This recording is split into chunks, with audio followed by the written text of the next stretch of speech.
Terima kasih kepada Al-Mukarram Kiai Haji Khalilullah Anwar Thohir yang telah melantik kepada para wisudawan.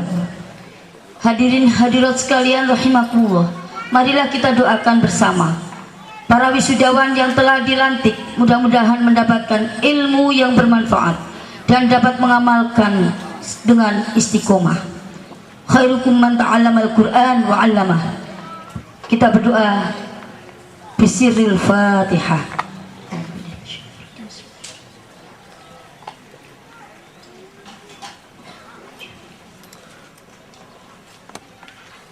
Amin, amin, amin ya rabbal alamin. Acara selanjutnya sambutan dari alumni Pondok Pesantren Tahfidzul Quran Al-Mu'awanah. Dalam hal ini akan disampaikan oleh Ustadz Haji Mukhtar Fatawi Al-Hafidh, juga sebagai pimpinan PPTQ Nurul Furqon Banten. Kepada beliau dipersilahkan. Assalamualaikum warahmatullahi wabarakatuh.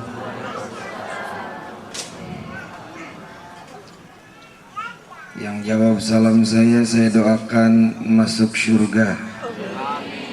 Yang gak jawab salam saya masuk angin. Bu, yang semangat jawab salamnya Bu ya. Wa idza hayyitum bi tahiyyatin fahayyu bi ahsana minha aw rudduha. Assalamualaikum warahmatullahi wabarakatuh.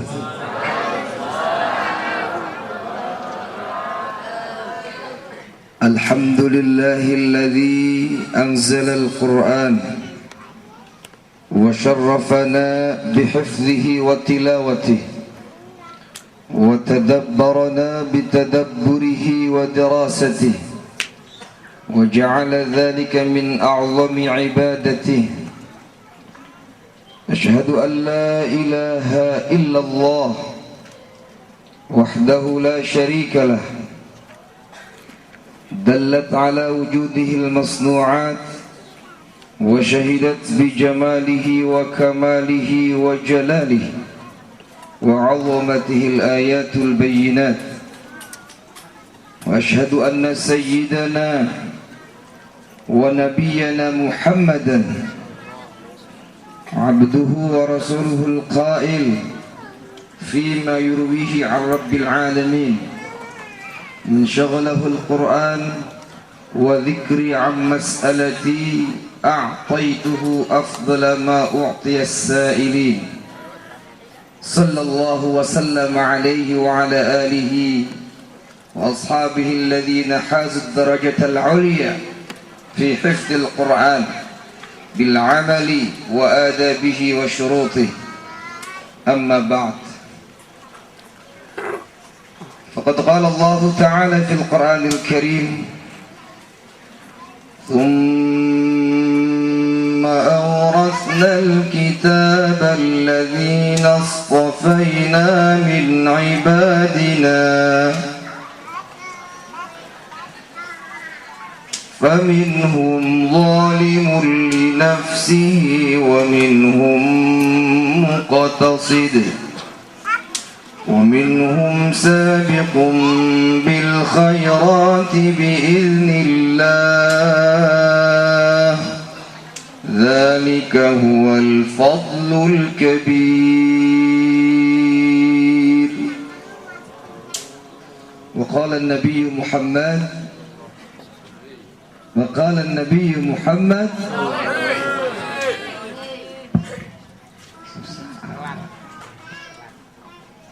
أدبوا أولادكم على 3 خصال: حب نبيكم وحب أهل بيتي وحب تلاوة القرآن، أي قراءة القرآن، أو كما قال النبي محمد صلى الله عليه وآله وسلم.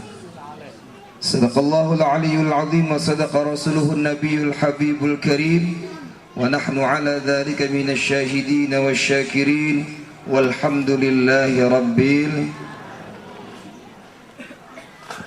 hadatil mukarramin wal muhtaramin, para alimil ulama, para kiai, para kasepuhan, para tamu undangan, wabil khusus guru kita Kiai Haji Khalilullah Anwar, matta'anallahu bituli hayatih wa nafa'ana bi'ulumihi fid daraini, amin. Wabil khusus pula Kiai Haji Solehuddin Muhyiddin Al-Amin dari Malang, yang juga kita mintakan doa beliau, juga kita doakan beliau mudah-mudahan selalu diberikan kesehatan oleh Allah Subhanahu wa taala, ditambah-tambah berkah rizkinya, ditambah-tambah nikmat sehat iman Islamnya, ditambah-tambah sehat lahir batinnya, ditambah-tambah barakah ilmunya, amin ya Allah ya Rabbal. Juga para kiai, para asatidil kiram, kawan-kawan alumni pesantren Tahfizul Quran Al-Mu'awwanah, dan juga teman-teman wisudawan yang barusan kita menyaksikan, yang mudah-mudahan selalu dimuliakan Allah Subhanahu wa taala. Mohon maaf para kiai, para ulama alladzi lam yuzkar ismuhum, saya tidak bisa menyebut satu persatu, yang insyaallah tidak mengurangi rasa hormat dan ta'zim saya. Alhamdulillah, serasa sangat bahagia saya bisa hadir dalam rangka haul masyayikh dan juga wisuda santri Pondok Tahfiz Al-Mu'awwanah ini, yang sungguh subhanallah. Sebenarnya kalau saya cerita, saya malu Pak. Saya ini dari 5 wisudawan termasuk yang paling telat di wisuda,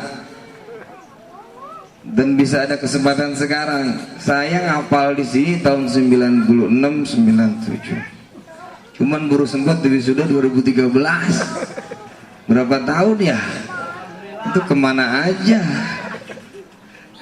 Iya, tapi saya menyitir satu kalimat, ma la yudraku kullu la yutraku kullu. Kalau kasarnya mak lebih baik terlambat daripada tidak sama sekali. Tapi alhamdulillah, rupanya guru kita Gus Khalil, panggilan saya ke beliau, sangat memberikan ruang untuk saya kapanpun. Hatta kalau kuliah ini saya sudah doktor, sudah profesor kali ya. Udah berapa tahun? Dari 96 sampai 2013. 13 ditambah 4 berapa tahun Bu? 17 tahun. Saya baru sekarang ini sudah. Teman-teman sudah duluan. Tapi alhamdulillah, dengan hati yang lapang beliau menawarkan, bahkan saya, Gus, boleh nggak saya ikut? Boleh, silahkan. Alhamdulillah. Dan saya sangat berterima kasih kepada seluruh hadirin wal hadirat yang hadir, ikut menyaksikan dan juga turut mendoakan, karena memang doa itu sangat perlu dan sangat kami butuhkan. Mohon maaf saya keluar dari sini memang ada sebabnya, bukan berarti begitu keluar kabur, bukan, tetapi memang pada saat itu kondisi ketika itu saya dipinta oleh guru dari Cicalengka Bandung, Pak Dr. Ahmad Syahid, qari pertama di Indonesia, untuk juga membantu di sana membentuk ataupun membuat program tahfiz di sana. Jadi kebetulan sampai kuliah di sana. Tapi kalau komunikasi dengan beliau, dengan Gus Khalil, alhamdulillah, walaupun lewat message service, walaupun lewat SMS, tapi alhamdulillah masih bisa berkomunikasi. Sehingga pada kesempatan ini saya yang pertama bersyukur kepada Allah Subhanahu wa taala, masih diberikan kesempatan untuk hadir, bahkan dibaiat, diberikan syahadatut takdir.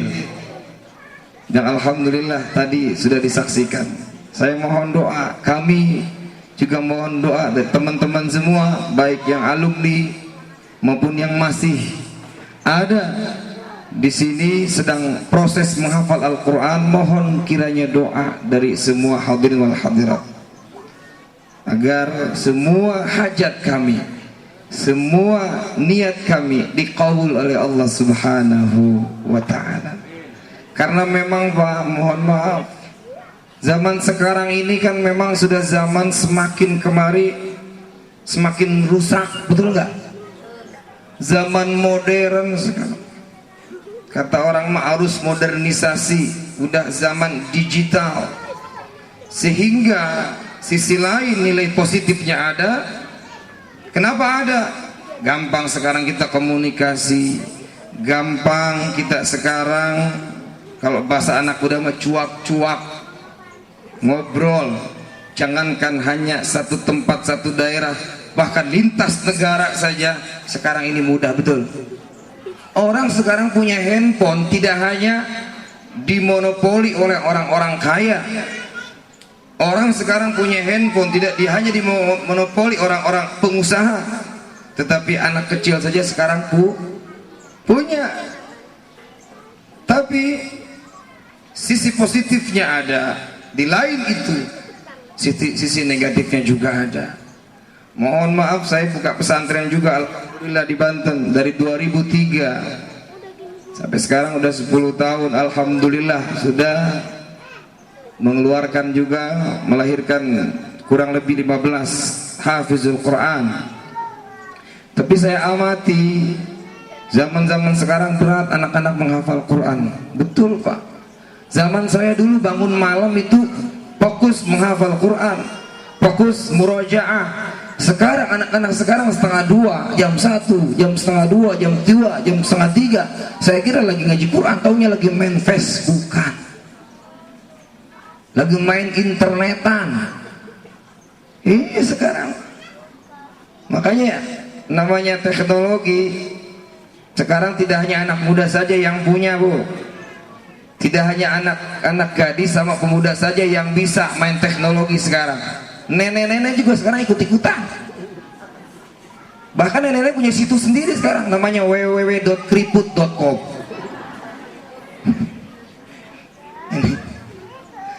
Aki-aki sekarang udah nggak main HP lagi, mainnya sudah BlackBerry alias BB. Udah banyak sekarang. Aki-aki sambil minum kopi, sambil ngerokok pagi-pagi, pakai sarung, kagak pakai celana-celana aja. Sambil minum kopi, ngerokok, cucunya lewat. Kata cucunya, "Ki, lagi ngapain Ki?" "Lagi main BlackBerry, cu." Kata cucunya, "Iya sih main BlackBerry sih BlackBerry Ki, tapi tuh yang bawah tuh Black Bro tuh kelihatan." Artinya di sini sekarang kita tidak bisa bagaimana menghalangi arus informasi teknologi yang masuk. Tapi di sisi lain, Masya Allah, banyak sekali gara-gara teknologi yang namanya handphone, barang yang kecil itu berdampak sangat besar sekali. Kita tahu, saya sebulan setengah yang lalu kurang lebih mendengar ada informasi berita di TV bahwa ada anak SD kelas 5 SD, mohon maaf, memperkosa teman sebangkunya gara-gara tayangan di handphone. Ini memang berat rasa, Bu.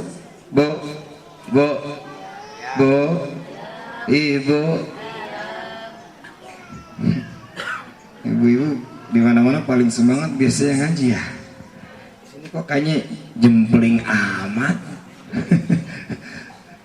Bu, ibu mendidik anak sekarang beda nggak sama yang dulu, Bu? Beda memang, zamannya kita sama zaman anak kita sekarang beda. Makanya kata Sayyidina Ali, didiklah anakmu jangan seperti orang tuamu mendidik kamu. Artinya di sini semakin zaman berubah, semakin kita harus pandai-pandai bagaimana metode mendidik anak, baik anak kandung maupun para santri. Jadi berat kalau ada yang hafal Quran 30 juz zaman sekarang, subhanallah, sungguh suatu hal yang sangat luar biasa. Ada yang sampai 30 juz. Masya Allah, ini sesuatu yang begitu besar anugerah dari Allah Subhanahu wa ta'ala. Karena Bapak punya anak yang hafal Al-Quran, punya anak yang hamidul Quran, itu subhanallah, Allah berikan kepada mereka itu apresiasi, penghargaan yang luar biasa nanti di akhirat. Bahkan seorang yang hafizul Quran wa amila bima fi, orang yang hafal Al-Quran, berusaha mengamalkan isi Al-Quran itu sendiri, maka adkhalahullahul jannah, Allah akan memasukkan dia ke surga.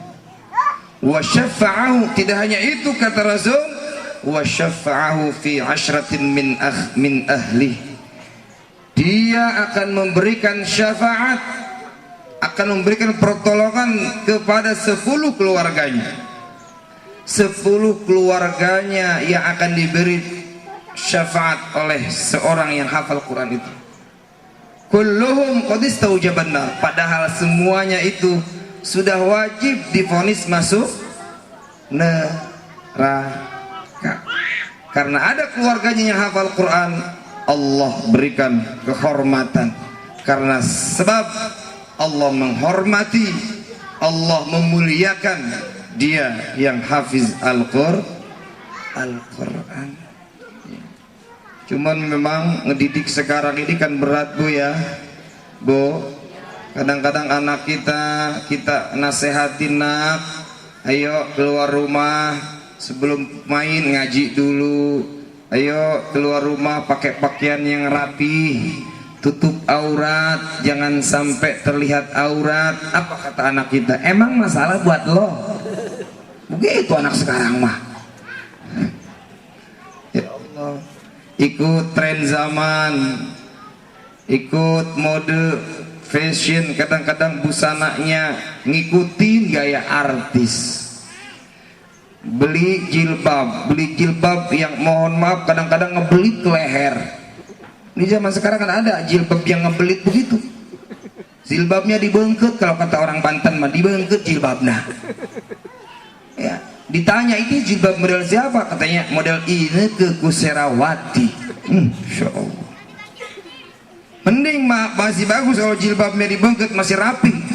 Kadang-kadang mohon maaf bajunya kaos lepet.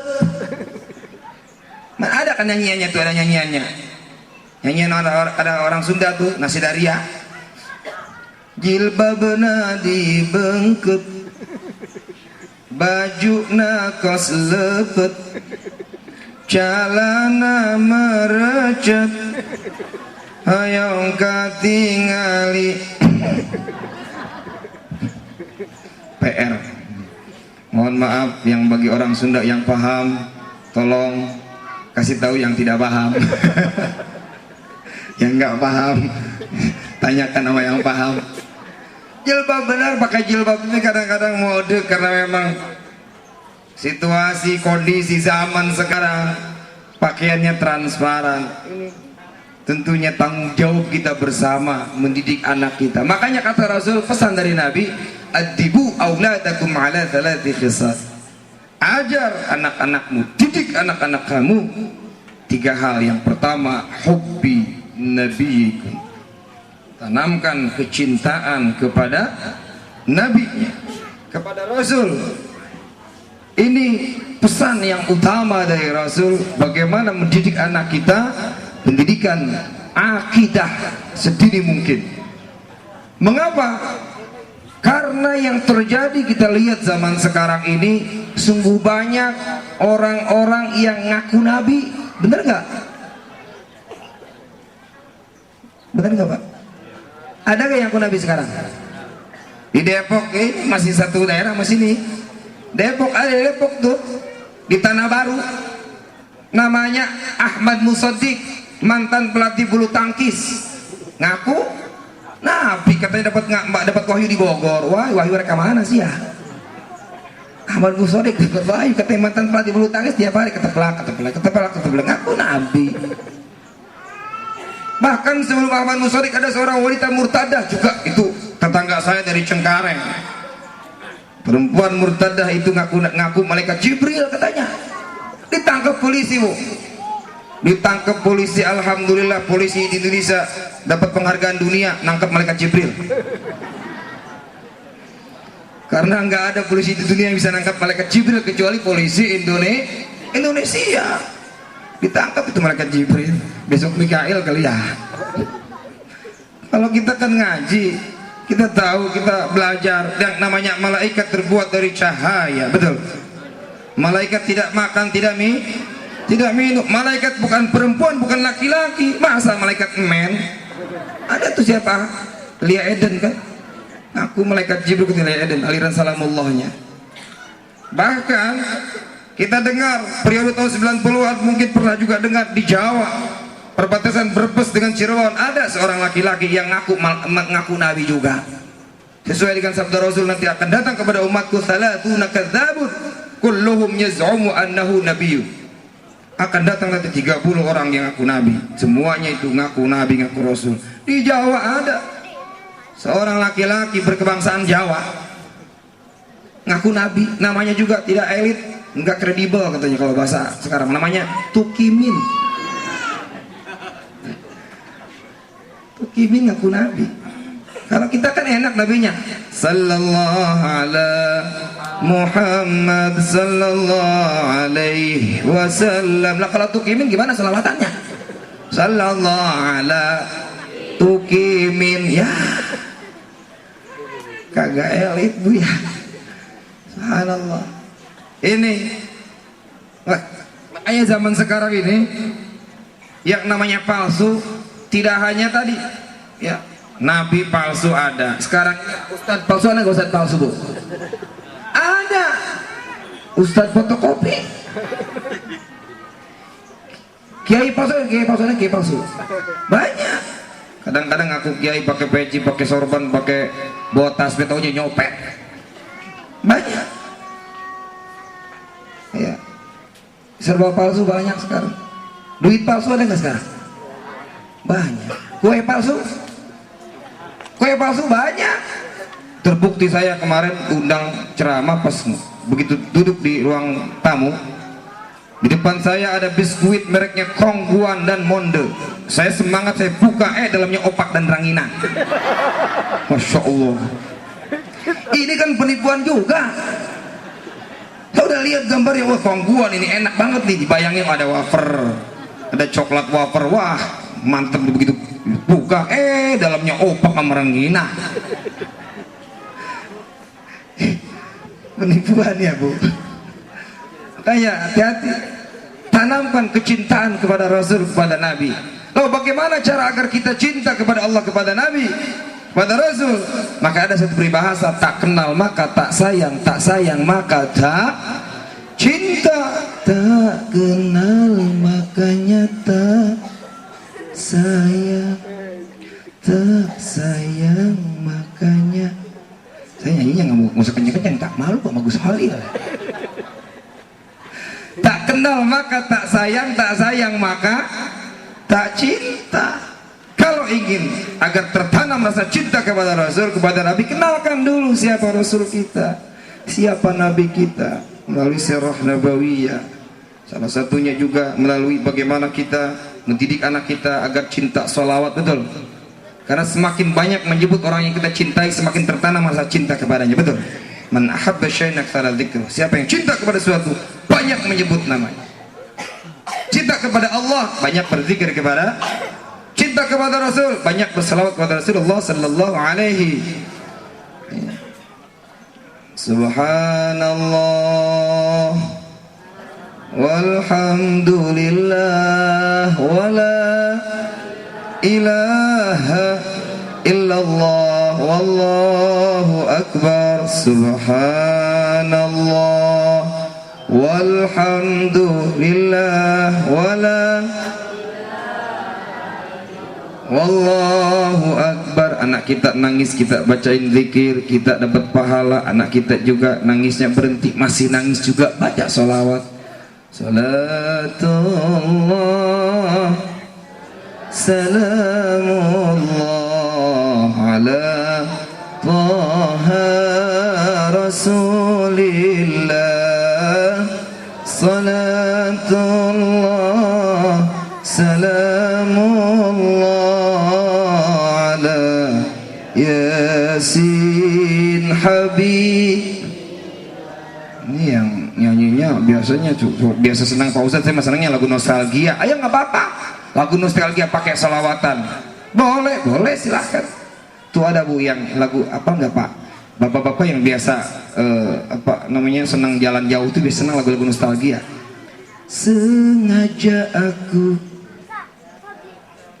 nyamber ibu-ibu itu bisa pakai salawat tuh. Ya Nabi salam salam alaika, ya Rasul salam salam alaika, ya Habib salam salam alaika, salawatullah alaika. Sepanjang jalan, kok ke situ larinya? Iya, ungkapkan rasa cinta kepada Allah, kepada Rasul melalui salawat. Jangan anak nangis tengah malam kita malah ngamuk, diem, repeh, menang. Anak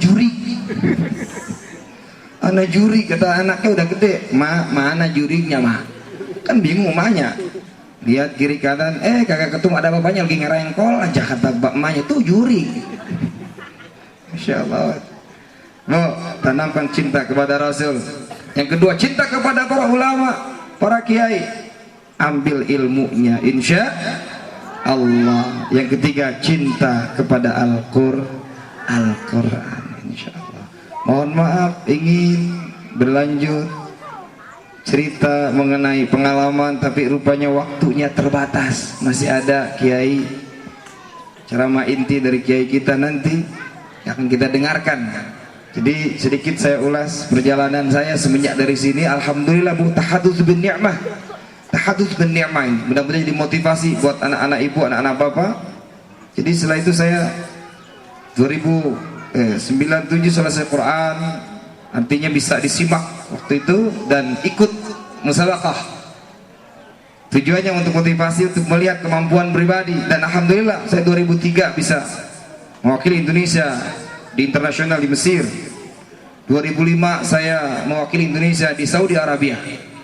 Ketika itu alhamdulillah bisa bertemu dengan Sayyid Muhammad bin Alwi Al-Maliki. 2005 nisfu Sya'ban, ketika itu beliau meninggalnya nisfu Ramadan, tanggal 15 Ramadan. Saya bisa ketemu sebulan sebelum beliau wafat, saya ketemu dan beliau menyuruh saya untuk ngaji. Dan bacaan yang saya baca tadi, yang persis tadi ayat yang saya baca, wa ibadur rahman, surat Al-Furqan. Beliau minta saya baca ayat itu. Dan 2006 saya mewakili Indonesia, juga mewakili Indonesia duta MTQ di Iran, di Teheran. Ya, semenjak itu saya selesai. Terakhir saya ikut tafsir nasional di Bengkulu, dan sekarang ya mulai istiqomah. Di samping saya ngelola tahfiz anak santri, juga kadang-kadang untuk diundang acara-acara ceramah dan sebagainya. Demikian, mohon maaf yang sebesar-besarnya. Dan nanti Ramadan, kalau nanti mau ikut sama-sama taraweh di Kubah Mas, insya Allah bersama saya dengan teman-teman yang hafiz Quran, juga di masjidnya Fajrul Islam Dr. Kiai Almarhum Zainul MZ, juga saya di sana. Kemudian di Istiqlal, dan satu lagi di Telaga Golop. Di sini ada Masjid Al Iman namanya, di Telaga Golop juga minta bulan Ramadan. Ya, selanjutnya selebihnya di Karawaci dan di Banten, di Serang itu sendiri. Mohon doanya, mohon maaf, terima kasih atas perhatiannya. Wallahul muwaffiq ila aqwamit thariq. Assalamualaikum warahmatullahi